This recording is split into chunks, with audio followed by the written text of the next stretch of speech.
Hello and welcome back to another video. आज हम बात करेंगे कि न्यू टॉपिक डायरिया पे। मेरा नाम है मफ़र और आप देख रहे हैं मफ़र फार्मेसी।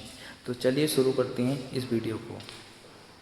आज का जो टॉपिक है वो बहुत इम्पोर्टेंट है। जानेंगे इसके कंप्लीट ट्रीटमेंट को, कौन कौन सी दवाई इसमें यूज की जाती हैं, क्यों हमें दस्त लगते हैं और हम इससे कैसे बच सकते हैं। जानेंगे इसके कारण, प्रिवेंशन, कौन कौन सी इसमें दवाइयाँ यूज की जाती हैं। आइए जानते हैं डायरिया क्यों होता है, कैसे होता है। डायरिया आमतौर पर एक बीमारी, एक भयंकर डिजीज़ है जो खाने पीने की गड़बड़ी के कारण होती है। जब हमारी स्टमक में फूड का डाइजेस्ट नहीं हो पाता है, अनडाइजेस्टेड फूड के साथ वाटर का आना डायरिया कहलाता है। अगर यही कंडीशन बार बार दोहराई जाए तो इसको स्टूल डायरिया कहा जाता है। तो डायरिया हमारा दो प्रकार का हो सकता है, एक्यूट डायरिया और हमारा क्रोनिक डायरिया। एक्यूट डायरिया हमें 2-3 दिन से ही होता है और क्रोनिक डायरिया हमको 4-5-6-7 एक हफ्ता भी लग सकता है, होने में। आमतौर पर डायरिया की कोई एज लिमिट नहीं है, किसी भी प्रकार के और किसी भी उम्र के व्यक्ति को हो सकता है। ज़्यादातर ये बच्चों को अफेक्ट करता है। जानेंगे डायरिया के कोज को। तो डायरिया का most common cause viral infection है। इसके अलावा इसके अदर कोज भी हैं, जैसे बैक्टीरियल इन्फेक्शन, एंटीबायोटिक दवाई जो होती है उनके साइड इफ़ेक्ट से भी हमें डायरिया हो सकता है। कॉन्टामिनेटेड वाटर और फूड को यूज़ करने से भी हमें डायरिया हो सकता है। ओवर ईटिंग, ज़्यादा खाने से भी हमें डायरिया हो सकता है। और डाइजेस्टिव प्रॉब्लम, पाचन विकार की वजह से भी हमें डायरिया हो सकता है। और इंटेस्टाइन की जो एब्जॉर्प्शन कैपेसिटी होती है उसमें कमी आने की वजह से भी हमें डायरिया हो सकता है। अगर कोई हमारे डाइजेस्टिव सिस्टम में कोई भी ऐसी बीमारी है, जैसे क्लोन का इफ़ेक्ट हो जाना, स्मॉल इंटेस्टाइन का इफेक्ट हो जाना, तो उसकी वजह से भी हमें डायरिया हो सकता है। लीवर डिजीज से भी हमें डायरिया हो सकता है, जैसे हमें hepatitis, fatty acid, fatty liver. अगर हम ज़्यादा कॉन्स्टिपेशन रिलेटेड मेडिसिन खा लेते हैं तो उसकी वजह से भी हमें डायरिया की प्रॉब्लम देखने को मिलती है। जानते हैं इसके सिम्टम के। डायरिया के सिम्टम क्या होते हैं? पेशेंट को लूज मोशन हो सकते हैं, उसके पेट में दर्द हो सकता है, पेट में मरोड़ हो सकती है, जी घबरा सकता है, उल्टी भी आ सकती है, पानी की कमी हो सकती है, और उससे थकान, बेहोशी भी हो सकती है, वेट लॉस हो सकता है, वजन घट सकता है और उसको प्यास ज़्यादा लगेगी। पेशेंट को वीकनेस बहुत होती है, पेशेंट का ब्लड प्रेशर गिर जाता है, उसका यूरिनेशन भी गिर जाता है। अगर किसी पेशेंट को डायरिया है तो उसका यूरिनेशन कम हो ही जाएगा, ये इस पर कन्फर्म है।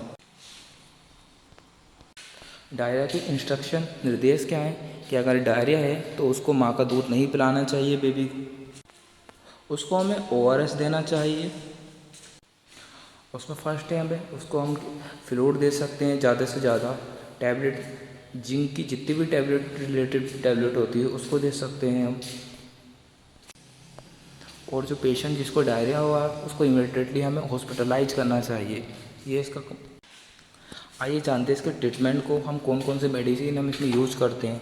तो उसमें कुछ एंटी डायरियल मेडिसिन है, एंटीबायोटिक हैं, एंटीवायरल ड्रग हैं। तो जानते हैं सबसे पहले टैबलेट्स में हम लोमोफेन दे सकते हैं, लोमोप्रोमाइड हाइड्रोक्लोराइड 2 mg। इसको हम सुबह शाम 2 बार दे सकते हैं। इसके अलावा हमें इसको ORS पिलाना चाहिए। इसको पर घंटे भी दे सकते हैं, दिन में आवश्यकता अनुसार कितनी बार दे सकते हैं। साथ ही इसके हम नॉरफ्लॉक्सिसिन और टेल्बेंडाजोल और लैक्टिक एसिड की जो टैबलेट आती है नॉरफ्लॉक्सटीजेट नाम से, उसको हम दे सकते हैं। सुबह दिन में 3 बार भी दे सकते हैं, 2 बार भी दे सकते हैं। इसके साथ ही टैबलेट ज़ीरोडोल स्पास, एसिक्लोफेनेक एंड ड्रोटावेरी। पेट में दर्द होने पर इसको हम VD यूज़ करते हैं, दिन में 2 बार। टैबलेट पेरिसेट MD ऑनडेस्टोन, जब पेशेंट को वोमिटिंग दिखाई देती है तो हम इसको वोमिटिंग के लिए हम पेरिसेट टैबलेट दे सकते हैं। एंटासिड के तौर पर हम उसको रेनिडोम ओ, रैमप्रोजोल एंड डोमपेरेडोन का कैप्सूल देते हैं। इसको हम खाली पेट भी दे सकते हैं और आफ्टर खाना खाने के बाद भी दे सकते हैं।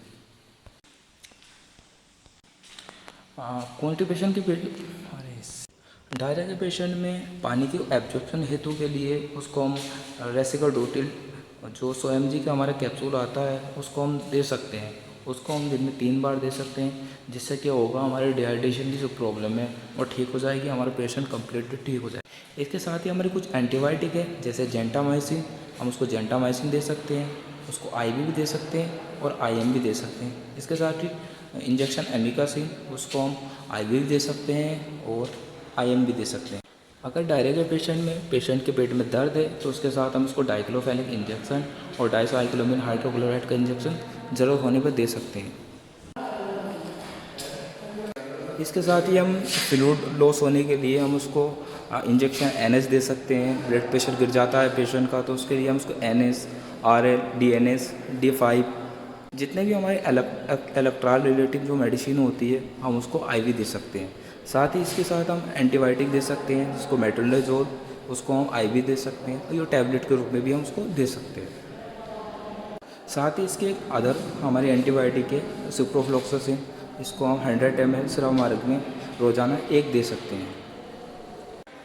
डायरिया में हमें यूरिन आउटपुट को ज़्यादा से ज़्यादा ध्यान में रखना चाहिए, देखना चाहिए कि पेशेंट को यूरिन पास हो रहा है या नहीं हो रहा है।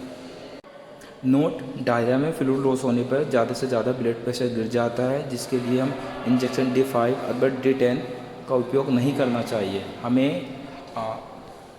डायरिया में हमें ज़्यादा से ज़्यादा DNS और RL का ही यूज़ करना चाहिए। Thank you for watching. मिलते हैं किसी नई वीडियो में। Bye bye, take care, have a nice day.